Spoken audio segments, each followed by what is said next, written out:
இது எப்படி பார்த்தாலும் இதை சகித்து கொள்ள முடியல. இது தொடர்ச்சியாக நடக்குது. ரொம்ப வலியாக இருக்குது. எப்படின்னா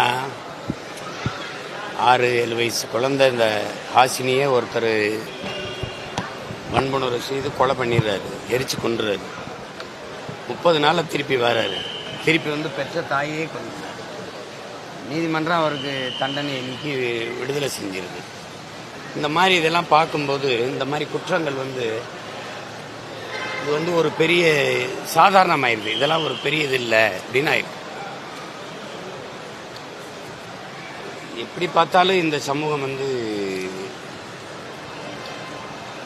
வாழ்வதற்கு வாய்ப்பற்ற ஒரு நரகமாயிடுச்சுங்கிறதான் ஒரு கொடுமையானதாயிருச்சுன்னு நினைக்கிறேன். ஒரு செயல், இந்த மாதிரி செயலெல்லாம் பார்க்கும்போது ஒரு செயல் எதனால் வருதுன்னா சிந்தனையின் வெளிப்பாடு தான் செயல். சிந்தனை எதிலிருந்து வருது? அது சமூகத்தின் விளைச்சல் தான் சிந்தனை. சமூகமே கேடுகட்டுருச்சு. நிறைந்த போதை, எங்கு பார்த்தாலும் போதை. அந்த இடத்த நீங்கள் பாருங்கள், எங்கள் பிள்ளைகள் போய் சண்டை போட்டிருக்காங்க. அந்த இடமே ரொம்ப நாளாக அங்கே சரக்கு 24 மணி நேரம் விற்றுக்கிட்டு இருக்கிற ஒரு இடமா இருக்குது. அந்த இடம், அந்த குற்றம் நடந்த இடம் கேட்டால் பயமாக இருக்குது. படிக்க போன பொண்ணு 1ஆம் ஆண்டு போயிருக்கு, 18 வயசு பூர்த்தி ஆகலை. அது ஒரு பையனோட போய் இரவு 11 மணிக்கு மேலே அது ஒரு தனியாக ஒரு இடத்துல போய் அவங்க சந்திக்க போயிருக்காங்க. அந்த இடத்துல இவங்க அங்கே உட்காந்து தண்ணி அடிச்சுட்டு இருந்திருக்காங்க. இந்த முறையற்று விற்றுக்கிட்டு இருந்த இடம் அது.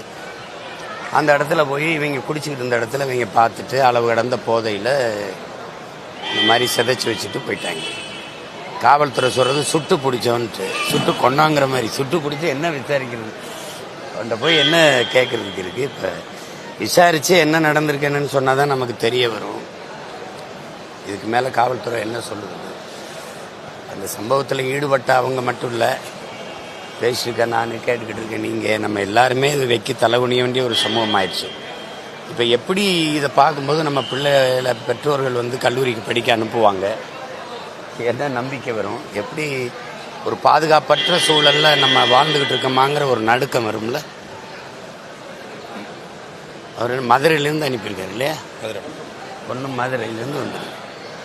இப்போ அவங்க மனநிலையை தான் யோசிச்சு பார்க்குறேன். இது எப்படி இருக்கும்? எத்தனையோ அந்த கல்லூரிக்கு பிள்ளைகள் அனுப்பின பெற்றோர்கள் மனநிலை என்ன? அதெல்லாம் யோசிக்கும்போது ரொம்ப சங்கடமாக இருக்குது. கடும் சட்டங்களை வைத்து இதை தடுக்கப்படுது. கடும் சட்டங்கள் இதுக்கு இருக்குதுன்னு தெரிஞ்சாதான் இந்த மாதிரி குற்றங்கள் நடாது.